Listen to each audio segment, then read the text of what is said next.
Wel, helo, siwmai, croeso eto i'n sianel ni. Heddiw, dyn ni'n mynd i ddechrau ar gyfres newydd, sef Gwersi ffydd yn Genesis. Tybed ydych chi rioed wedi bod mewn sefyllfa lle mae dau ddewis o'ch blaenau chi, a chi'n gwneud y penderfyniad anghywir. Falle eich bod chi wedi profi hyn gyda'ch plant chi, falle chi'n rhoi dau ddewis o'i blaenau nhw, chi'n cynnig falle dau beth i'w fwyta iddyn nhw. Nw'n ei ddweud eich bod chi'n cynnig siocled neu popcorn iddyn nhw. A chi'n gwybod fod eich plentyn chi yn dioddef gyda'i stumog os maen nhw'n cael siocled, ac felly chi'n dweud wrthyn nhw, well i ti beidio cael hwnna, dyw e ddim yn dda i ti gael hwnna, beth am i ti gael popcorn yn lle. Ond na, maen nhw wedi cael ei denu gan y siocled. Ac wrth gwrs, maen nhw'n cymryd y siocled yna, yn ei fwyta fe, mae'n flasus ar y pryd, ac yna maen nhw yn y pen draw yn difaru eu penderfyniad. A dwi'n siŵr y bydden nhw'n edrych yn ôl ar y profiad ac yn dweud wrthyn nhw eu hunan ac wrth eraill, petaw ni wedi gallu mynd nôl i'r cyfnod yna lle o'n i'n penderfynu beth ddylen ni ddewis, bydden ni wedi dewis yn wahanol. Ond wrth gwrs mae hi yn rhy hwyr.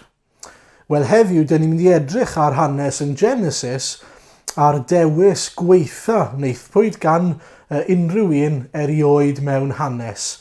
Ond cyn hynny, dyn ni'n mynd i dreulio chydig bach o amser yn moli Duw gyda'n gilydd, ac yn gyntaf, dyn ni'n mynd i ganu emyn o fawl yn ein atgoffa ni ac yn datgan mor fawr yw yr arglwydd ac mor deilwng yw e o fawl fod e'n heiddi ein mawl ni. Felly wnawn ni ganu'r emyn gyntaf gyda'n gilydd.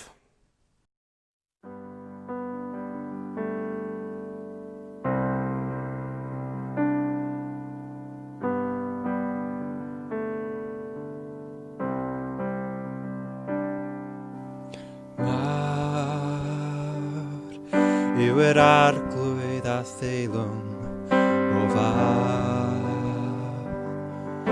yn ninas ydyw byw y brenin yw. Llawenydd yr holl fyd,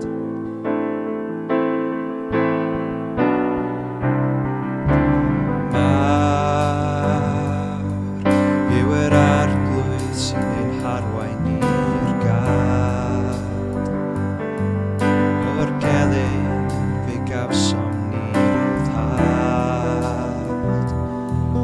ymgrymwn ger ei ffrog,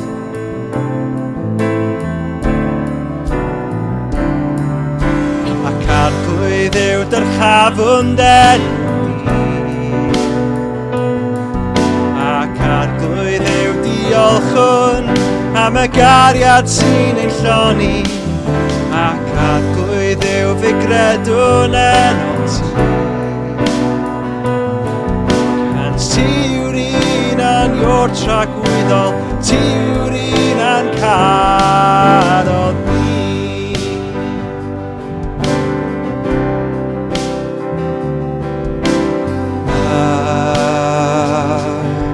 Yw'r arglwydd a theilwng o fawl, yn ninas ydyw byw y brenin yw. Llawenydd yr holl fyd,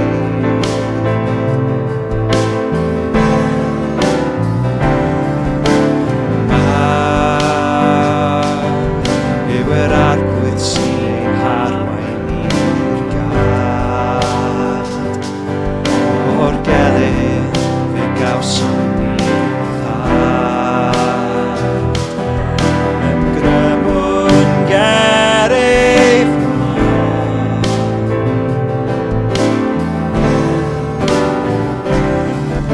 ac arglwydd yw dyrchafwn denu,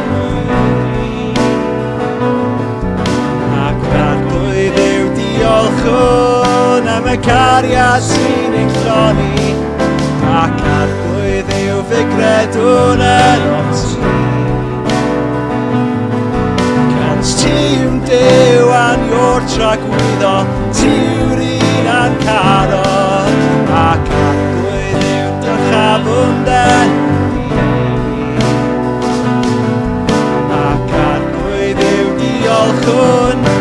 y cariad sy'n ein lloni, ac arglwydd yw fy gredwn yn ti. Cant tiw Duw anion tragwyddol, tiw'r un a'n carob ni.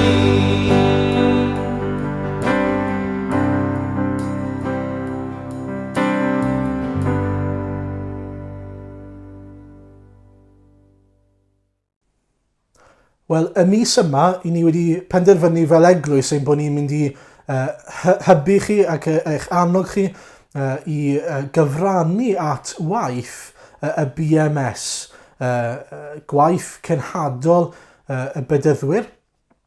Ac felly bydd Dolen ar gael yn y disgrifiad yn y fideo ar YouTube mwyn i chi allu cyfrannu at waith y BMS. Ar hyn o bryd mae yna apel gyda'r coronavirus yn enwedig i ni ei gefnogi, a felly bydde fe'n dda i gefnogi y gwaith cenhadol yma sydd yn digwydd ar draws y byd.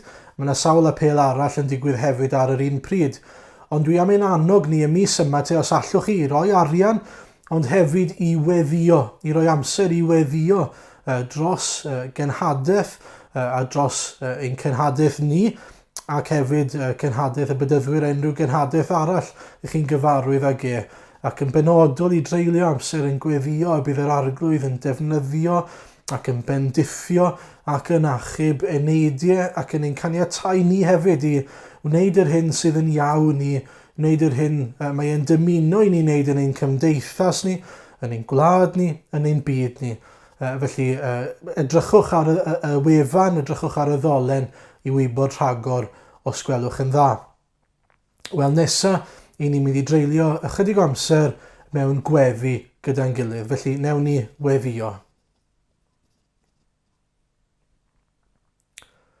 Arglwydd Dduw, i ni'n diolch i ti am ddiwrnod newydd. I ni'n diolch am ddiwrnod arall yn dy gwmni di, diwrnod arall i fyw bywyd, y bywyd rwy ti wedi ei roi i ni. I ni'n cydnabod mai rhodd yw hynny, Arglwydd, ein bod ni ddim yn heiddi hynny o gwbl. Ac felly diolch am dy ras di yn caniatau i ni ddeffro y bore yma ac i ni gael mwynhau bywyd yn dy gwmni di. Arglwydd, diolch i ti am dy ffyddlondeb. Diolch y gallwn ni edrych yn ôl ar yr wythnos diwetha sydd wedi bod a gweld mor dda, mor ffyddlon wyt ti wedi bod tuag ato ni. Diolch am atebion gweddi. Diolch i ti, Arglwydd, am wrando ar ein cri ni. Arglwydd, ni'n diolch i ti am dy berson, dy fod ti yn dduw da, yn dduw cadarn, yn dduw cyfiawn, yn fugail da sydd â gofal dros dy braidd. Arglwydd Dduw, i ni'n llawenhau o gael dy adnabod di, ein bod ni wedi profi dy fawredd di, dy rym di, a dy ras di, a dy drigaredd di yn ein bywydau ni. Diolch, Arglwydd, am bob bendith ti'n ei roi i ni, a rwy ti'n tywall dy bendithion arno ni, Arglwydd. Diolch am y bendithion yna sydd yn gyffredinol, yn rhai fel y bwyd a'r diod sydd yn ein stymogen ni, y to dros ein pennau ni, Arglwydd, am bob peth y dillad sydd arno ni, Arglwydd, a'r cyfan ti'n ei roi i ni. Ond yn ogystal â hynny ac yn fwy na hynny, ni'n diolch am y bendithion ysbrydol, Arglwydd, y bendithion arbennig ti'n ei roi i ni. I ni yn diolch i ti am gael dy adnabod di. I ni'n diolch i ti am yr arglwydd Iesu. Am i'r arglwydd Iesu ddod i'n byd ni. Am i'r arglwydd Iesu fyw bywyd perffaith yn ein lle ni. Am brofi maddeuant pechodau yn yr arglwydd Iesu. Rhyddhad o euogrwydd pechod. Am gael profi glanhad. Am gael profi bywyd o adnabod yr arglwydd Iesu. Bywyd real, bywyd yn ei holl gyflawnder. A diolch, Arglwydd, am yr heddwch sydd yn dod o adnabod Crist Iesu ein gwaredwr. Diolch, Arglwydd, ei fod yn rhagori ar y cyfan gall y byd yma i gynnig i ni. Fel Paul yn cydnabod ac yn sylweddoli, Arglwydd, o adnabod Crist, mae'r cyfan sydd gan y byd i'w gynnig i ni yn ysbwriel i'w gymharu a'i adnabod e. Wel, Arglwydd, ni'n gweddio y bydd rhagor yn dod i sylweddoliad ac i'r profiad hwnnw dros i nhw eu hunan. Ond, Arglwydd, helpa ni wrth i ni dystiolaethu i ddweud wrth eraill Mae dyma sydd yn wir am ein profiad ni. Dyma sydd yn wir am yr arglwydd Iesu. Arglwydd, ni'n diolch dy fod ti yn fwy na digon i ni, dy fod ti yn llenwi ein calonau ni, ein bywydau ni. Arglwydd, diolch i ti am ein creu ni ar dy lun ac ar dy ddelw dy hun. Arglwydd, wrth i ni feddwl am y materion sydd wedi codi yn y newyddion yn ein byd ni'r wythnos yma, yn enwedig am yr achos yma o hiliaeth, arglwydd, yn ein byd ni. I ni yn gweddio y daw pob un i sylweddoli ei bod nhw wedi ei creu ar dy ddelw di, a'n bod ni gyd yn rhan hafal o dy greadigaeth di. Dy fod ti wedi ein caru ni a dod yn agos ato ni. Dy fod ti yn ein derbyn ni fel un o dy bobl di. Ac arglwydd y dylen ni wneud yr un peth. Maddau ni arglwydd am unrhyw ran, os oes ganddo ni unrhyw ran yn hyn. Maddau ni arglwydd am ein anwybodaeth ni. Maddau ni arglwydd mor araf falle ni wedi bod i sefyll lan am y pethau yma. Ond helpa ni arglwydd i fod eisiau hyrwyddo cyfiawnder, i fod eisiau hyrwyddo'r hyn sydd yn iawn yn dy olwg di. Ond arglwydd yn y cyfan i ni'n gweddio, y bydde ti ar waith yn dod ar rhagor nid yn unig i weld ei bod nhw ar yr un lefel ger dy fron di, ond yn fwy na hynny ei bod nhw dy angen di, arglwydd. Bod pob un dy angen di, ond dy fod ti a drws agored i bob un i ddod i dadnabod i ddod i berthynas real dragwyddol gyda ti dy hun. Arglwydd, maddau ni am bob pechod. Maddau ni am ein diffyg ffydd, am ein diffyg hyder yn o ti ac yn yr efengil. Maddau ni am ein oerni ni tuag ato ti. Maddau ni am syrthio dro ar ôl tro i'n pechodau ni. I ni'n gofyn arglwydd i ti newid ni, ein puro ni, ein sancteiddio ni, a'n gwneud ni'n debycach i'r arglwydd Iesu os gweli di'n dda. Arglwydd, plis tosturia tuag at ein pobl ni, y rhai sydd ddim eto yn dadnabod i. Rhonerth i ni bregethu Crist mewn gwendid gweitha ein geiriau gwallus ni, a'n agwedd gwallus ni mor aml. Helpa ni arglwydd mewn gwendid i ddal ati i bwyso yn llawnder yr ysbryd arno ti. Am y geiriau, am y ddoethineb, am yr hyn sydd ei angen i fod yn llys genhadon i'r arglwydd Iesu. Derbyn ein mawl ni felly, derbyn ein diolch ni. Helpa ni eto heddiw i ddyrchafu Iesu Grist ac i dogoneddu di. Helpa ni hoelio'n sylw ni arno fe. Diolch am y fraint o gael dadnabod i arglwydd ac am y llawenydd a'r llawnder ti'n ei roi i ni. Clod i ti bendiffia ein amser ni nawr a ergogoniant i dy enw mawr di. Amen. Wel, nesa, i ni'n mynd i ddysgu adnod arall. Os chi'n cofio rhyw bythefnos yn ôl, fe ddysgo ni Salm 42, adnod 8, oedd yn dweud rhod o obaith yn niw. Byddai'n moli Duw eto am iddo fy achub. Ac eto felly, i ni'n mynd i gael can sydd yn mynd i ddysgu yr adnodau yma i ni, er mwyn i ni gael nhw ar ein calonau ni. Felly, plis, canwch a dysgu yr adnod yma gyda'n gilydd. Un adnod naw. Bydd yn gryf a dew, rhaid fod y gofn a phoeni. Bydd yn gryf a dew, rhaid fod y gofn a phoeni. Dwi ar arglwydd dy Dduw yn mynd efo gyda ti. Dwi ar arglwydd dy Dduw yn mynd efo gyda ti. Dwi ar arglwydd dy Dduw yn mynd efo gyda ti. O ca mor ffordd, Bydd yn gryf a dew,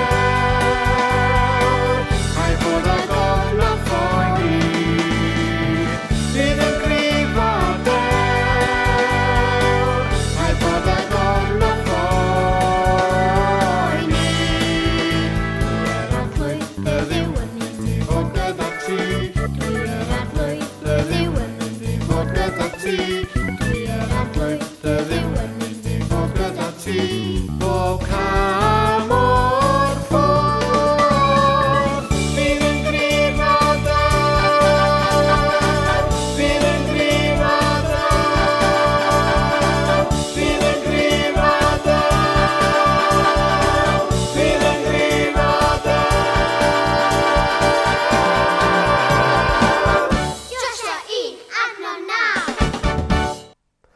Wel nesaf mae Elen yn mynd i ddarllen i ni o Genesis penod 3 a dyna yw'n testyn ni y bore yma. Genesis 3. Yr oedd y sarf yn fwy cyfrwys na'r holl fwysfilod gwyllt a wnaed gan yr arglwydd Dduw. A dywedodd wrth y wraig, a yw Duw yn wir wedi deud, ni chewch fwyta o'r un o goed yr ardd. Dywedodd y wraig wrth y sarf, cawn fwyta o ffrwyth coed yr ardd, ond am ffrwyth y goeden sydd yng nghanol yr ardd, dywedodd Duw. Peidiwch o bwyta ohono, na chyffwrdd ag ef, rhag i'ch wy farw. Ond dywedodd y sarf wrth y wraig, na, ni fyddwch farw, ond fe wyr Duw yr agorir eich llygad y dydd y bwytawch ohono, a byddwch fel Duw yn gwybod da a drwg. A phan ddeollodd y wraig fod y pren y ddau fwyta ohono, a'i fod yn deg i'r golwg ac yn bren i'w ddymuno i beri doethineb, cymerodd o'i ffrwyth a'i fwyta, a'i roi hefyd i'w gŵr oedd gyda hi a bwytaodd yntau. Yna agorwyd ei llygad hwyll dau i wybod ei bod yn noeth, a gwiniasant ddail ffig ysbren i wneud ffedogaidd iddynt eu hunain. A chlywasant sŵn yr arglwydd Dduw yn rhodio yn yr ardd gyda hwyr y dydd, ac ymguddiodd y dyn a'i wraig olwg yr arglwydd Dduw ymysg coed yr ardd. Ond galwodd yr arglwydd Dduw ar y dyn a deud wrtho, ble rwy ti? Atebodd yntau, clywais dy sŵn yn yr ardd, a cofnais oherwydd fy mod yn noeth, ac ymguddiais. Dwedodd yntau, pwy a ddywedodd wrthyt dy fod yn noeth? A wyt ti wedi bwyta o'r pren o gyrchmynnais i si beidio bwyta ohono? A dywedodd y dyn, y wraig aroddais di fod gyda mi ar oes i mi o ffrwyth y pren, a bwyteiais unau. Yna dywedodd yr arglwydd Dduw wrth y wraig, pam yn gwneithost hyn? A dywedodd y wraig, y sarf am twyllodd, a bwyteiais unau. Yna dywedodd yr arglwydd Dduw wrth y sarf, am i ti wneud hyn, yr wyt yn fwy melltiedig na'r holl anifeiliaid ac na'r holl fwysfilod gwyllt. Byddi'n ymlusgo ar dy dor ac yn bwyta llwch holl ddyddio dy fywyd. Gosoda felyniaeth hefyd rhwng o ti a'r wraig, a rhwng dy had di a thad hithau. Bydd ef yn ysigod y ben di, a thithau'n ysigo i sawd y lef. Dywedodd wrth y wraig, byddaf yn amlhau yn ddirfawr dy boen a thwewyr, mewn poen y byddi'n geni plant. Eto bydd y ddeheuad am dy ŵr, a bydd ef yn llywodraethu arnat. Dywedodd wrth adda, am i ti wrando ar lais dy wraig, a bwyta o'r pren a gyrchmynnais i ti beidio bwyta ohono, melltiedig yw'r ddeiar o ddachos, trwy lafur y bwyteu ohoni holl ddyddiau dy fywyd. Bydd yn rhoi i ti ddraen ac ysgall, a bydd hi'n bwyta llysia gwyllt.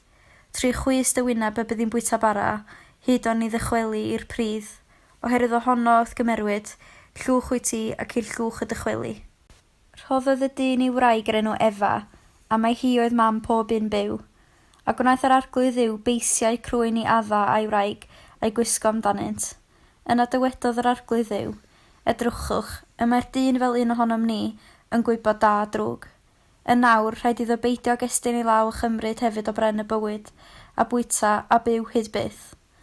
Am hynny, anfonodd yr arglwydd Dduw ef allan o ardd Eden, i drin y tir y cymerwyd ef ohono. Gyrrodd y dyn allan a gosod geriwbiaid i'r dwyrain o'r ardd Eden, a chleddyf fflamllyd yn chwyrlio i warchod y ffordd as bren y bywyd. Reit, wel fel o'n i'n dweud, i ni'n dechrau cyfres newydd, y Genesis, a nid yn mynd trwy Genesis yn gyfan gwbl, ond yn hytrach ac ychydig bach yn wahanol i'r arfer, mae thema gyda ni yn edrych ar gwersi ffydd yn Genesis. A gobeithio wrth i ni edrych ar esiample o ddiffyg ffydd neu o bobl yn ymarfer ffydd yn Genesis, bydd hwnna o help i ni, yn ein dysgu ni beth i wneud ac i beth i beidio wneud. Ond dwi'n dymuno yn fwy na dim ac yn gweddio yn fwy na dim y dawn ni erbyn diwedd y gyfres yma, bob un ohono ni i roi ein ffydd yn yr arglwydd Iesu os nag ydyn ni wedi gwneud hynny eto a gweld yr angen i gredu yn niw ar hyn mae yn ei ddweud sydd yn gywir yn iawn wrtho ni.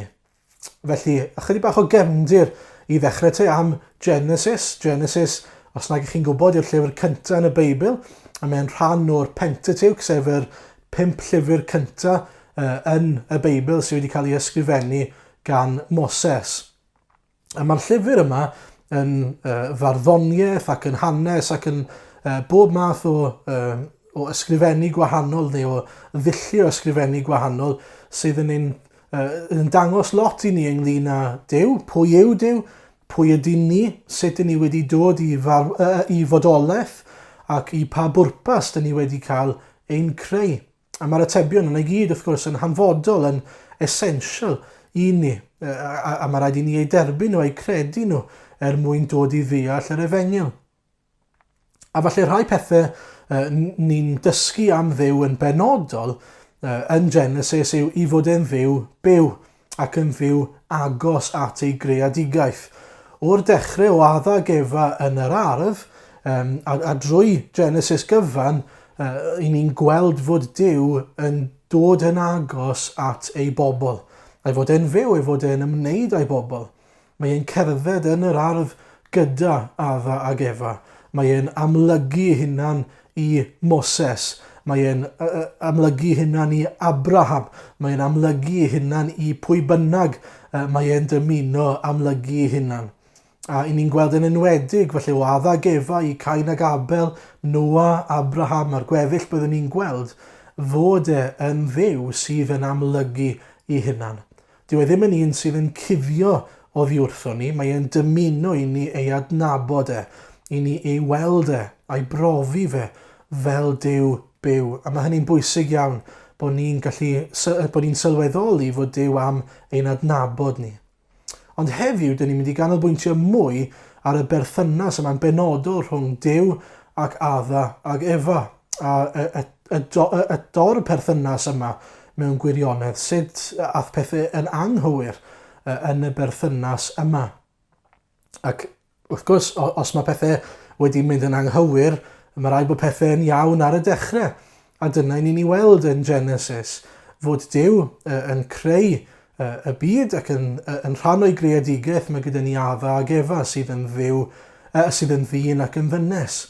Ac mae wedi eu creu nhw ar ei lun ac ar ei ddelw fel glywson ni yn y weddi. A mae wedi'n creu ni mwyn i ni ei adnabod mwyn i ni gael mwynhau perthynas gyda fe. Mwyn i ni gael gweithio a gogoneddu Duw. Fel i ni'n gweld Adda ac Efa yn gwneud wrth iddyn nhw gerdded, rhodio gyda Duw yn yr ardd, a gweithio yn yr ardd, a gofalu am yr ardd yn gyfrifol am yr ardd. A mae Duw yn datguddio wrth edrych ar ei greadigaeth ei fod yn dda i ddechrau, ond yna gyda Adda ac Efa yn dda iawn. A felly mae yn hapus gyda'i greadigaeth. A felly roedd bywyd yn dda.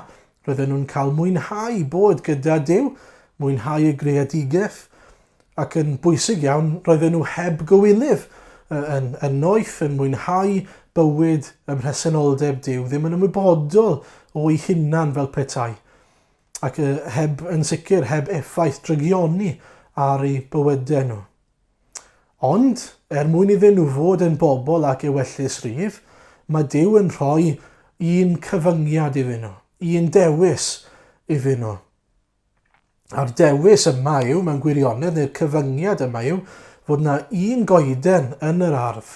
Dyw nhw ddim yn cael bwyta ohoni, maen nhw'n cael bwyta o unrhyw un arall, ond am y goeden yma. Ond am y ffrwyth yma. Mae'n rhoi dewis iddyn nhw felly i fyw bywyd o i fuddod i fyw, neu i beidio wrth gwrs. Mae yna ffordd iddyn nhw i beidio bod yn ifydd i fyw. A mae'n dangos i ni fod Duw wedi'n creu ni i fod yn bobl sydd yn dewis drosto ni ein hunain te. Ond dyma lle, am y tro cyntaf yn y Beibl, dyn ni'n gweld prawf o ffydd yn dod o'n blaenau ni. Ni'n gweld yr angen am ffydd. Mae Duw yn dangos i ni fod yn arglwyddiaethu dros ei greadigaeth, dros Adda ac Efa, a fod angen iddyn nhw ymddiried ynddo fe, a'r hyn mae e'n ei ddweud sydd yn dda ar eu cyfer nhw. Mae rhaid iddyn nhw bwyso ar y ffaith fod Duw yn dweud mai dyma sydd yn dda ar eu cyfer nhw. Dydy nhw fel pobl ddim yn derbyn pob gwybodaeth, dydyn nhw ddim yn derbyn wybodaeth o ddrygioni eto. A mae hynny eu lles nhw, A dyna, wrth gwrs, ni'n gweld gyda Duw yw fod e'n ceisio eu cadw nhw rhag drygioni. Ond ar yr un pryd, dydyn nhw ddim ar lefel Duw, ac felly dydyn nhw ddim yn heiddi cael gwybod yr hyn mae Duw yn ei wybod. Dydyn nhw ddim yn gorfod delio gyda drygioni. Dim ond iddyn nhw rando ar Dduw. Ond mae hynny'n gallu bod yn anodd, nag yw e?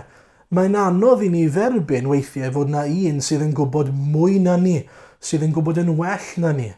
Un sydd yn deall popeth, a ni'n yn islawr ar y pecking order fel petai. A dyna ni'n ei weld i raddau gyda Addag Efa fan hyn. Dyna un o'r pethau mae Satan yn ei ddefnyddio i'w temtio nhw. Mae yn dweud y dylen nhw fwyta mwyn cael bod fel Duw yn gwybod y gwahaniaeth. Fel petai hynny yn beth da, ei bod nhw wedi agor eu meddyliau i weld y gwirionedd fel petai. Ond ni'n gallu edrych yn ôl a gweld fod Duw eisiau y gorau dros ei bobl. Eisiau'n cadw ni rhag drwg. Eisiau'n cadw ni rhag syrthio. A mae e mor gariadlon yn gwneud hynny wrth gwrs. A'r peth cyntaf ni'n gweld gyda Satan, a dyma un o'r problemau mwyaf, dyma lle mae'r problemau falle yn dechrau, yw fod Satan yn dechrau herio a cwestiynu yr hyn mae Duw yn ei ddweud. Peth cyntaf mae'n neud yw dechrau cwestiynu geiriau Duw, cymeriad Duw ac eirwiredd Duw. Ydy e wir yn mynd i ddigwydd? Ydy Duw wir wedi dweud hyn? A beth mae'n ceisio gwneud yw dweud fod Duw yn gelwyddgu, neu fod e'n ei cadw nhw rhag bod fel Duw yn gwybod y cyfan. Ac yn ail wedyn, mae'n gwneud i'r ffrwyth swnio'n well nag yw e. Chi'n sylwi, mae'n dweud fod y ffrwyth yma yn mynd i agor i llyged nhw, i agor y drws i fywyd a gwybodaeth gwell fel petai. Ond wrth gwrs, celwydd yw y cyfan. A mae hynny'n wers mor bwysig i ni am Satan. Dydy Satan ddim yn gweithredu ein lles ni neu'r daioni ni. Mae Satan yn dymuno ein dinistrio ni. Dyw ddim yn poeni am ein daioni ni o gwbl. Mae'n fodlon dweud celwydd, mae'n fodlon gwneud bethau digon cyffredin, edrych yn rhagorol, yn arbennig iawn mwyn ein tynnu ni oddi wrth Dduw. Mae'n fodlon gwneud i'r ffrwyth yma, yr un peth yma, oedd Duw wedi dweud wrthyn nhw i beidio i'w wneud, i ymddangos fel y peth gorau, oedd i gael y ffrwyth gorau oedd yn yr ardd, mwyn iddyn nhw gael ei denu at hynny. Ond wrth gwrs, ni'n gallu eto edrych yn ôl a gweld mor ddinistriol oedd hynny mewn gwirionedd ac mor gelwyddog yw Satan. Wel, ydych chi'n sylweddoli hynny? Mae un sydd yn dweud celwydd, un sydd yn dinistrio yw Satan. Un sydd yn dymuno sbwylio ein bywydau ni, ein perthynas ni gyda Duw. Yn 1:45, mae Pedr yn disgrifio Satan i ni ar angen i ni fod yn effro. Yn adnod 8, mae'n dweud, ymddisgyblwch a byddwch effro, a mae eich gwrthwynebydd y diafol yn prowlan o gwmpas fel llew yn rhio, gan chwilio am rhywun i'w lyncu. A mae'n mynd mlaen i ddweud, gwrthsafwch ef yn gadarn mewn ffydd. Un o'r pethau mae Satan yn ei wneud, fel ni'n dweud, oedd gwneud i'r ffrwyth swnio yn well nag yw e. Wrth iddo fe ddweud bod y ffrwyth yma yn agor i llyged nhw. Mae yna elfen o wirionedd yn hynny, dos e? Mae'r ffrwyth yn agor i llyged nhw. Ond nid mewn ffordd da. Mae'n agor i llyged nhw i'r pechod sydd ynddyn nhw nawr ac i'w noethni nhw ac i'w cywilydd nhw. A mae di agor y drws i bechod i ddod mewn i'w bywyd nhw ac i'r rhwyg yma a'r elyniaeth yma nawr sydd rhwng Duw a dyn.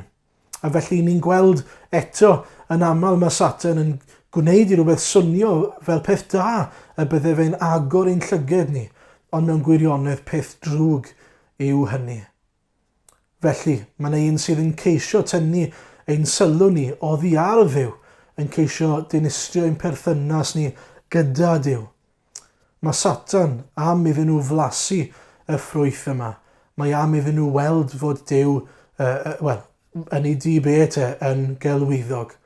Ac wrth gwrs mae'r cyfan yn anghywir, mae'r cyfan yn gelwydd, mae'r cyfan yn ei tynnu nhw allan o'r ardd, mae'r cyfan yn ei gosod nhw mewn gwirionedd, mewn safle gwaith nag oedden nhw yn y lle cyntaf, gwaith o lawer.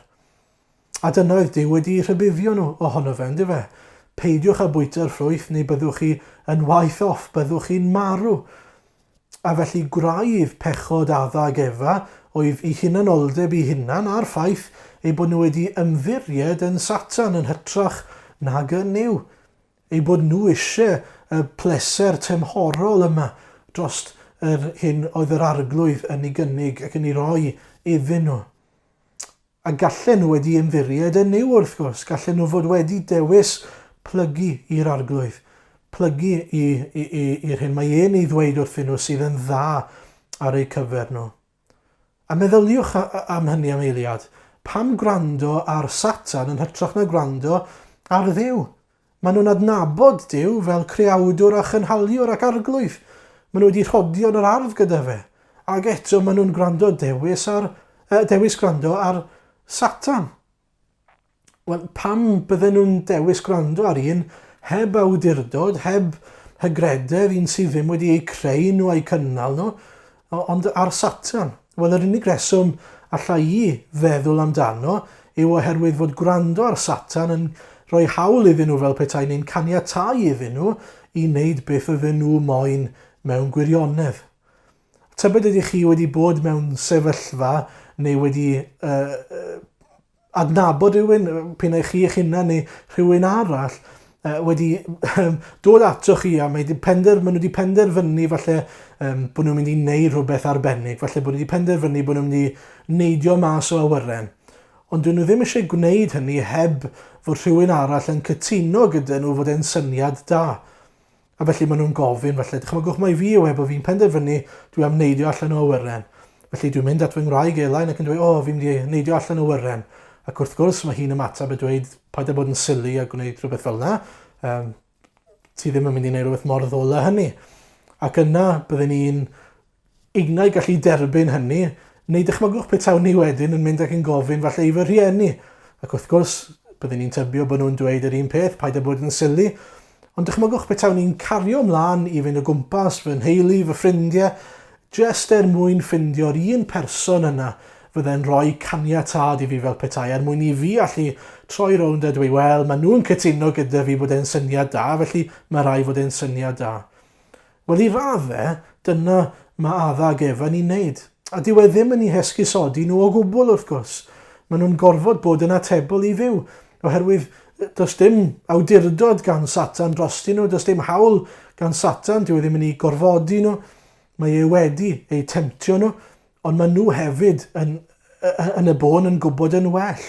Maen nhw wedi penderfynu gwneud yr hyn sydd yn dod â pleser tymhorol iddyn nhw. Ond ffydd y Nuw ydy y gwrthwyneb I hynny wrth gwrs, yn lle gwneud yr hyn I ni'n meddwl sydd yn dda I ni ar y pryd, I ni'n ymddiried fod Duw yn gwybod yn well, I ni'n ymddiried fod Duw yn dweud y gwir, pan mae e'n dweud, os ych chi'n mynd I wneud hyn, byddwch chi farw. Os ych chi'n mynd I wneud hyn, byddwch chi ar wahân I fi. Mae e'n llesol I chi I wrando arna I.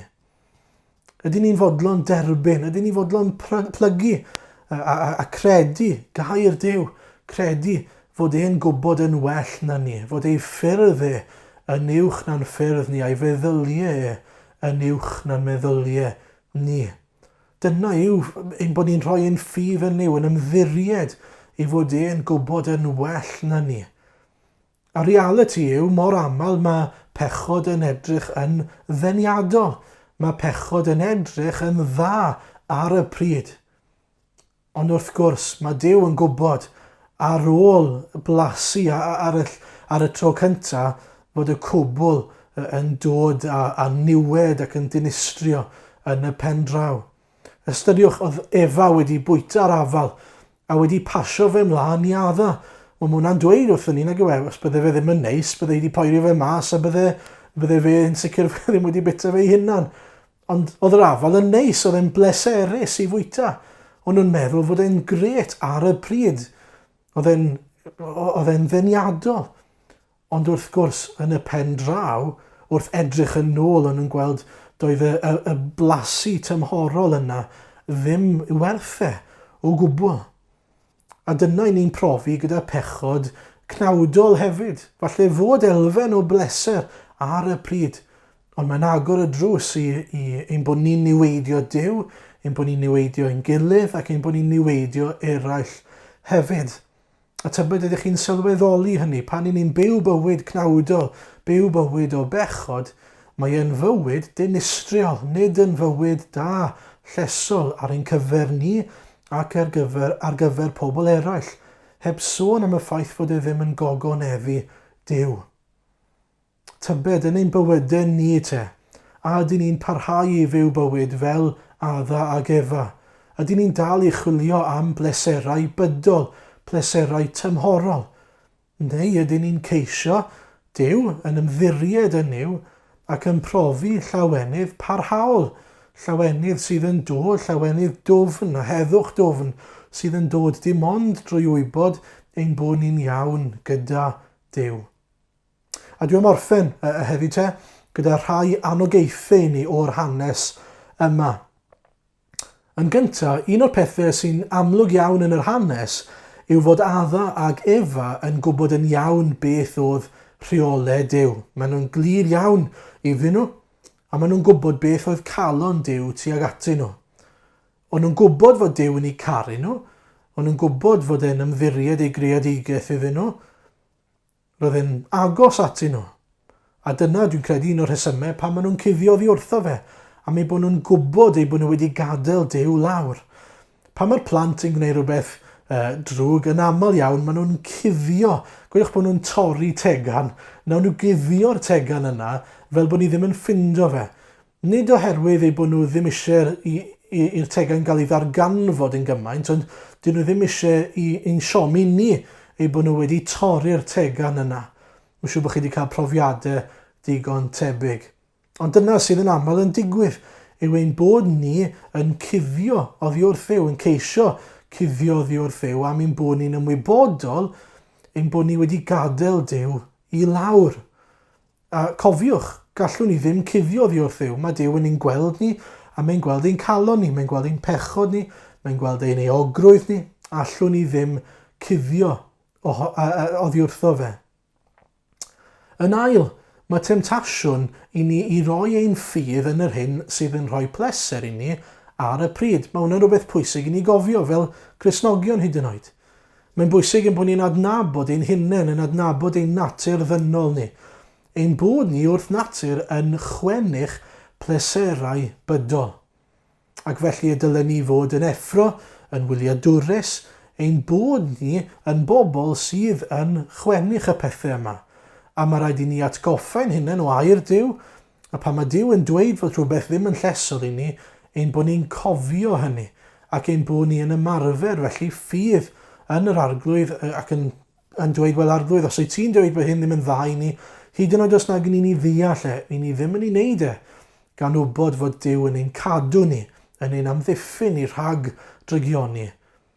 A hefyd, wrth gwrs, mae eisiau ni gofio fod y diafol yn prowla o gwmpas, fel llew, fel un sydd yn ceisio dinistrio a llarpio. Mae eisiau ni gofio yn hytrach fod Duw yn eirwyr. Cofio fod Duw yn un y gallwn ni ymddiried ynddo fe. Fod e yn un didwyll, yn un perffaith.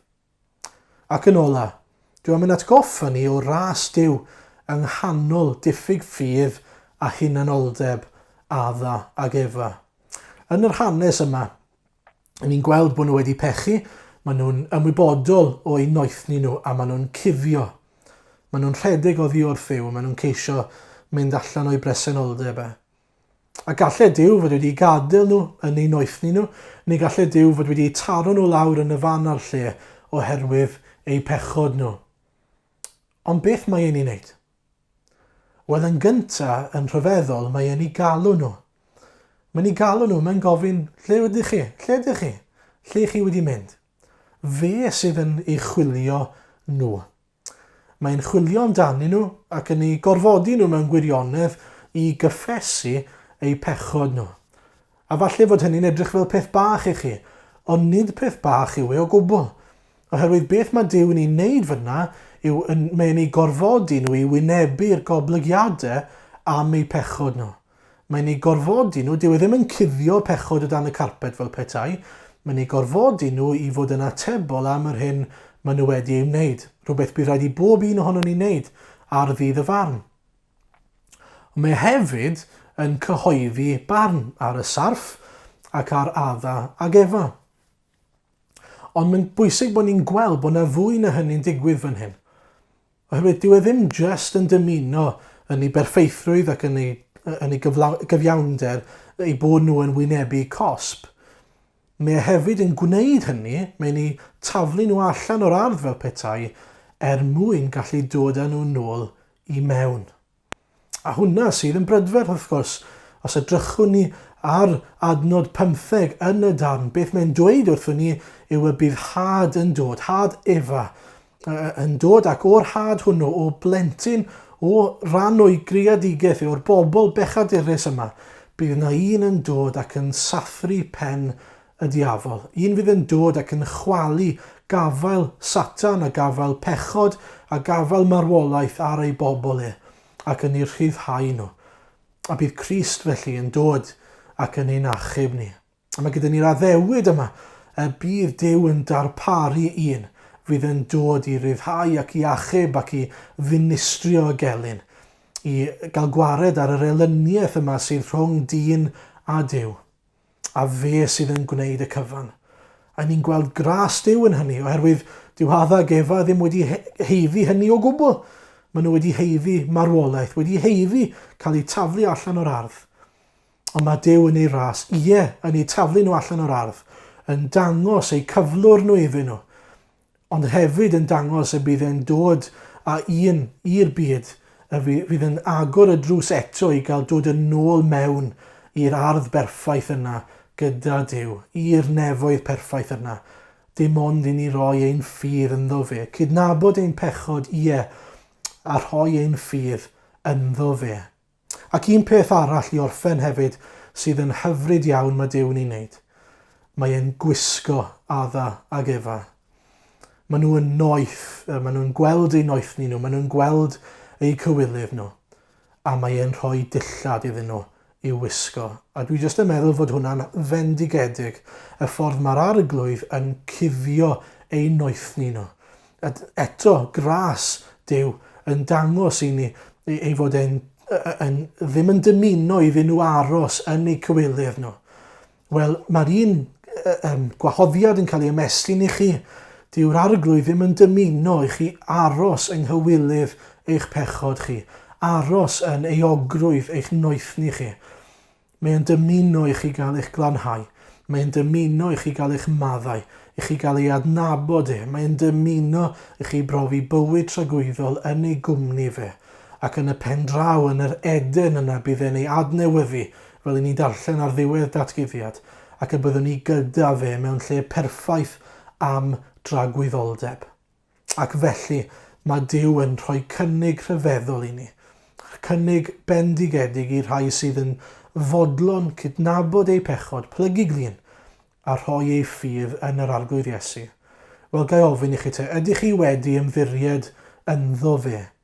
Ac i rhai ohonon ni sydd eisoes wedi, ydyn ni'n parhau i ymddiried ynddo fe? Gweitha sut mae pethau'n edrych o'n cwmpas ni. Fel ni'n dweud, yn aml mae pechod yn edrych yn ddeniadol. Mae rhoi mewn i bechod yn edrych yn ddeniadol fel yr opsiwn hawdd. Ond cofiwch ei fod yn ddinistriol. Cofiwch ei fod ddim yn llesol i ni. Ei fod yn niwedio y Cristion, yr arglwydd a'r rhai sydd o'n cwmpas ni. Felly rhowch eich ffydd a parhewch i roi eich ffydd yn yr arglwydd Iesu. Newn ni weddio i orffen gyda'n gilydd cyn i ni ganu ein emyn ola. Arglwydd, diolch i ti am ein creu ni, diolch i ti am ein caru ni, diolch i ti am roi ewyllus rydd i ni. Dyn ni'n sori Arglwydd am fynd ein ffordd ein hunain, am fynd yn ôl ffordd y cnawd. Ni'n sori am dorri dy gyfraith di ac am fod yn hunanol. Ond diolch am dy addewid, yr addewid ti wedi ei weithredu eisoes yng Nghrist Iesu ac yn yr Efengyl, sydd yn agor y drws i ni gael rhodio gyda ti eto, oherwydd ein bod ni'n gallu rhoi ein ffydd yn yr Arglwydd Iesu ac cael dy adnabod di. Diolch dy fod yn paratoi eden newydd i ni. Diolch y cawn ni fod gyda ti rhyw ddydd ymharadwys. Ond nes hynny, Arglwydd, plis parha i berffeithio ein ffydd ni os gweli di'n dda. Parha i'n cynnal ni a'n cynorthwyo ni trwy'r ysbryd i fod yn bobl sydd wrth dy fodd di ac yn bobl sy'n byw yn ôl dy air a dy ffyrdd di. Bydd gyda ni derbyn ein diolch a'n mawl ni. Gogoniant i dy enw mawr di. Amen. Diolch i chi am ymuno gyda ni. I ni'n mynd i orffen trwy ganu yr emyn ola. Hwyl fawr.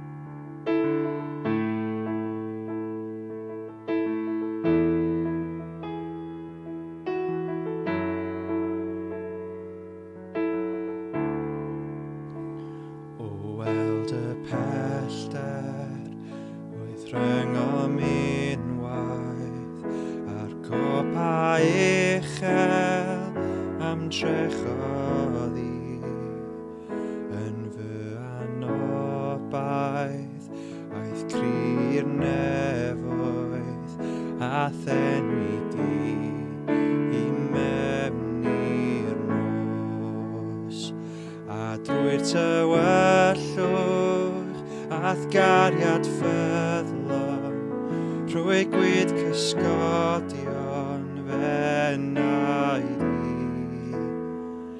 y gwaith o'r ffenwyd a'r gair a selwyd Iesu Grist fy ngobaith byw.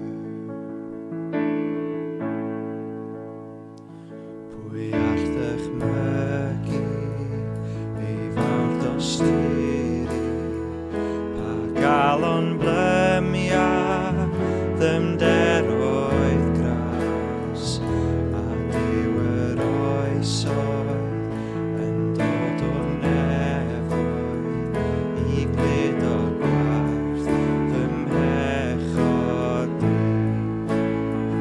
Mae'r groes yn tystio i'r un maddeuant a brenin nef yn farddelu. Waredwr hawddgar rwy'n eiddo i ti Iesu Grist fy ngobaith byw. Halleluia, nawn ni'r un am wnaeth yn rhydd. Halleluia, does dim grym gan angau mwy, torais glymau'n mhechodi, iachawdwriaeth daeth i mi, Iesu Grist fy ngobaith byw. Halleluia, nawn ni'r un am wnaeth yn rhydd. Halleluia, does dim grym gan angau mwy, torais glymau'n mhechodi, iachawdwriaeth daeth i mi, Iesu Grist fy ngobaith byw. Ar wawr y bore selwyd eiriau ath gorffen codi i fyw byth mwy o ddyfnder tywyllwch daeth rhyw Jiwda gan goncro angau am byth i mi.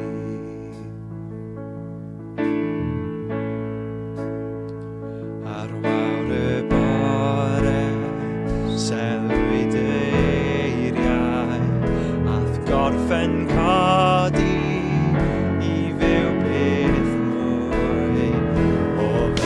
er twerthwch, daeth rhydd Jiwda, gan gongro angau am beth i ni. Iesu ti nawr sy'n feddigol, Halleluia, nawr hir un am wnaeth yn rhydd, Halleluia, does dim grym gan angau mwy, torais glymau mhechod ni, iachawdwriaeth daeth i fi, Iesu Grist, fy ngobaith byw. Halleluia, mawr un am wnaeth yn rhydd, Halleluia, does dim grym gan angau mwy, torais glymau mhechod ni, iachawdwriaeth daeth